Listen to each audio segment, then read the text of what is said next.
is to make sure you're not always selling people with your email list. So a perfect example is if we're playing a theater like this and they happen to give us some promo tickets, instead of giving them to the guys' wives, we give them away to our mailing list. We send it out, free tickets to the show. Just reply to this email and say whether or not you're interested in free tickets. And we'll pick some winners at random to take the tickets, so that this way people see a value of that. And we also did a photo contest through our email list. Take a picture of yourself at one of our gigs, send it to us, we'll choose one. They'll get, 2 free t-shirts, whatever, blah, blah, blah. And I ended up with pictures of all these people at our shows, some of them wearing our shirts, and then some people started sending me pictures of them wearing our shirts from all over the world, when they were on vacation and stuff. And I ended up getting value out of giving something to the people who were coming to see us. So that was the big lesson I always got, was give them something, don't just sell them.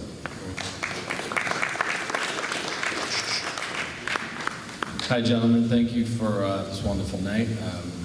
My name is Tommy Cole. I'm a Westbury native, and I do play the lounge. I've played here several times with my tribute band. I have an AC/DC tribute band. I play that little room, and I try to pack it out. I love playing that little room, because when there's a lot of people in there, you feel like a rock star. You feel like a rock star when there's 2 people in there. But anyway, my question is, I think there are so many great venues on Long Island that can host original music. And I guess the question is, could the venues get together and figure out a day or a night where original bands can come and play without stepping on each other's venues' toes? So let's say a Monday night could be a new music night at the Space of Westbury. Tuesday could be at Eppie's place, my father's place. I'm sorry, it's not Eppie's place. Is that a possibility? Can we do something like that?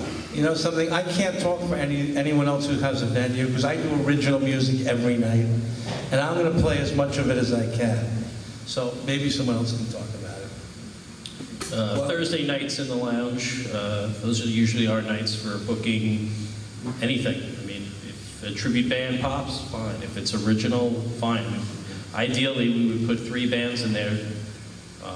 If it's 3 original bands, then we're going to put 3 original bands in there. We're doing it, like I said, we're doing it tonight with Christine Sweeney. I'm not sure who else is in there, but thank you. Okay.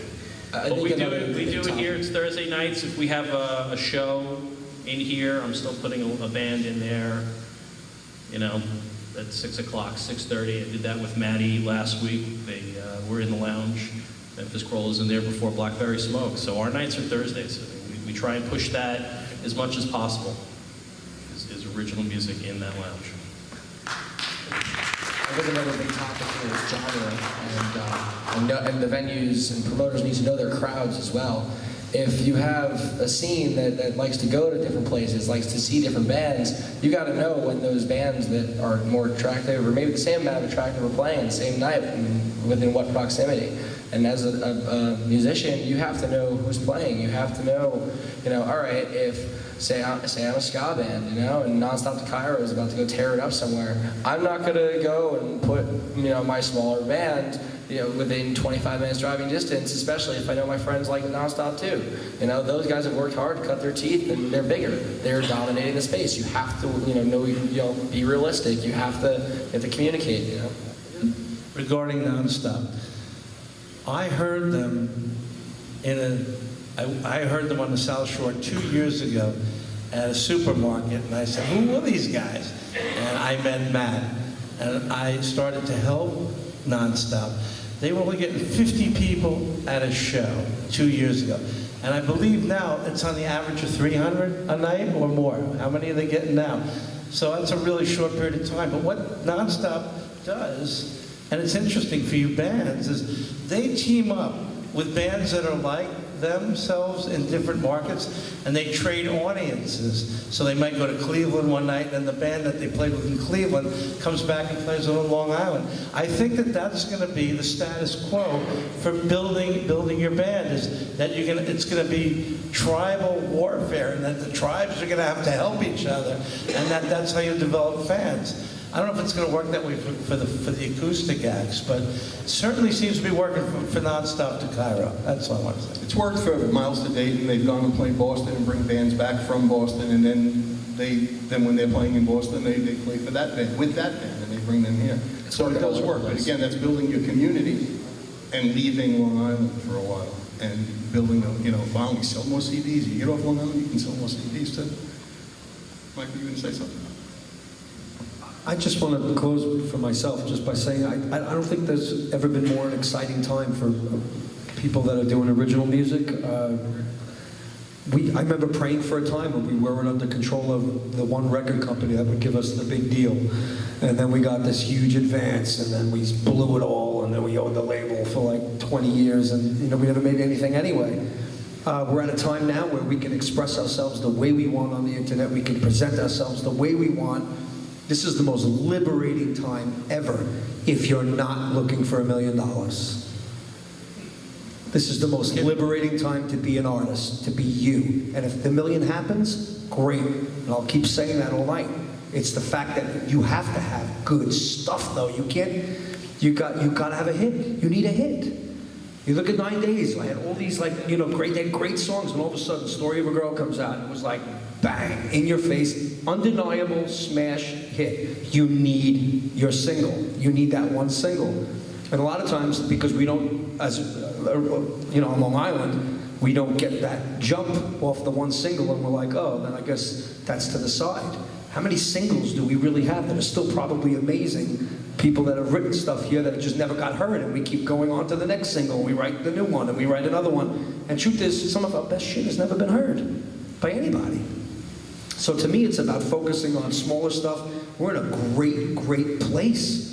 There is no better place than Long Island. I've never seen a better place than Long Island for music, to either make a living or to push your stuff. You're right near the city, which was always the mecca to go play your original stuff. I mean, Kenny's Castaways, that crappy room, but yet you knew you were making progress. It was like we all sweat it out there.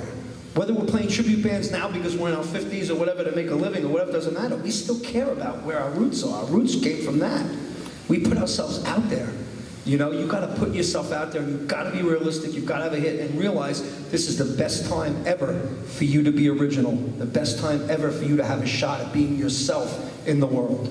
There's never been more of a chance. Record companies used to put us in boxes. You send them a demo, no, your one song's great, but I need like 8 others that sound like that. No, I'm not giving you 8 others that sound like that. I want to write a white album, where one song is like, Honey Pie, and the other song's like, rock, Helter Skelter, and what happened to that? Why can't we can do that now? We don't have labels anymore telling us, don't do this, be like this, be like that. We don't have that control. Now we can actually, I sell more merch at a Big Shot show on my original stuff, and I probably make more at it like that than I would ever waiting for a check to come in the mail on CD Baby or something like that. I mean, I've been doing original music my whole life. The only time I've ever made a not even substantial, just decent amount of money doing original music was because of the Kevin Can Wait show. Guess what? It just got canceled. God bless. There goes my money train for like the 2 years. But guess what? You know what? It was that shot. I had the theme song. It was. I saw for the first time myself something I did be able to generate income for myself. That was a huge thing to go, wow, this can be done. This can be done. If we focus on the writing, if you can't be a performer of your stuff, write stuff for people. Be a writer. Get involved. Get in the process of it all. Mailbox money is what it's all about, because at the end of the day, we're going to be too old. We're not going to want to play anymore. We reached that point where it's like, how many gigs a month can you do? It's like a shot. Yeah, and I want to travel, stay home, and just go to the mailbox, God bless, open it up, and there's a little check for something, and hopefully they all add up. But we're in a really good time in this, I just want to say, in this world, and in this, to me, like, everybody's looking at it as negative, like, oh, it's bad, the internet, yeah, great, you're not going to make $1 million, but you're getting heard by whoever you choose to put it out to. And you can back yourself now. You could put Facebook ads, you could do whatever this is the best freaking time for original artists. Like, there's no reason for complaining right now. If anything, this is the best time for you to be you. You want to be original, or do you want to be famous?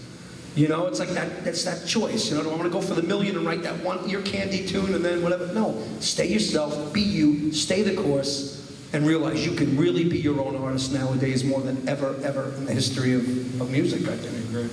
Yeah, good. Hi, I'm Eddie Habit. I run a band called Media Crime. Oh, hi, thanks, Epi. Played with Epi a bunch of times, and we are doing exactly the way you said, Mike, exactly. We said, okay, do we want to be famous or do we want to be ourselves? And we said, we want to be ourselves. Because what kind of music do you play? We don't care. What's your demographic? Whoever the hell is standing in front of us. And it always worked out that way. How do you get a gig? Well, my lovely bride here books the band, and we lie. We say, sure, we do 60s and 70s. One original, two originals. But you got to cover first. So they all think they're hearing obscure B-sides. Have you guys ever gotten this business where the owner is actually angry at you at the end of the night, like, wait a minute, you guys played 4 originals and only one cover? You ever had that where you're standing there and going, but you guys liked it? Everyone in the audience liked it. Did you ever get negative feedback when you did that? If you have, in fact, pulled that off on them? It's never comfortable to play original music when cover music is expected. That's what I said earlier. That's the problem. If you're a cover band, you're saying you're a tribute band, or you're saying you're whatever. No, we never said that. Oh, there you go. And you can lie all you want. God bless. Yeah, we never said that. I was just, you know, Fake it till you at the end make of it. the show, but Fake not it till you make wait a it. minute. Okay, cool. That's part I know. Whether you had ever gotten any negative feedback. Of course. Okay, Yeah, it's not just absolutely. us. If you're not getting negative feedback, you're not doing anything right. If people aren't talking crap about you, then you're doing something wrong. Wow, we must be doing a lot of things. Well, there you go. Thanks. Any other questions?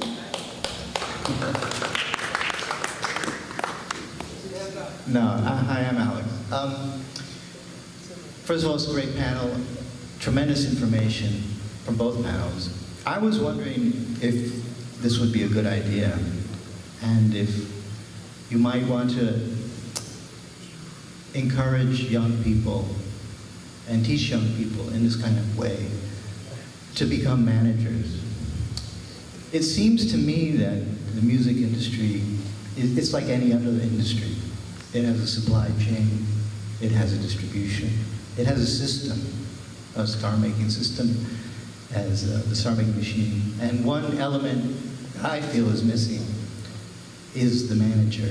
It's a dying art. Now I know some people may think that managers have a bad reputation, but if you look at a very, very large majority of the bands, behind them was a really great manager that helped them get started. So I was wondering if you, as a group, would it be an idea to try to make an effort to try to encourage people here on Long Island to become managers and to help them become managers, and in essence, as an industry, create a piece of the chain that seems to be missing, that's necessary for new bands to make it.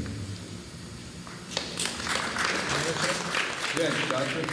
I think, I mean, it's a great idea, but I think a lot of the time, you know, you read biographies about Stevie Ray Vaughan or somebody like that, and every other week there was somebody else coming up to them and offering to be their manager, whether they were professional managers or they knew their business or whatever. So I think a lot of times maybe a lot of these managers come from having been ex-musicians, not ex-musicians, but they've been musicians. They know the scene, they know what mistakes were made, and they know how to, like I booked a tour.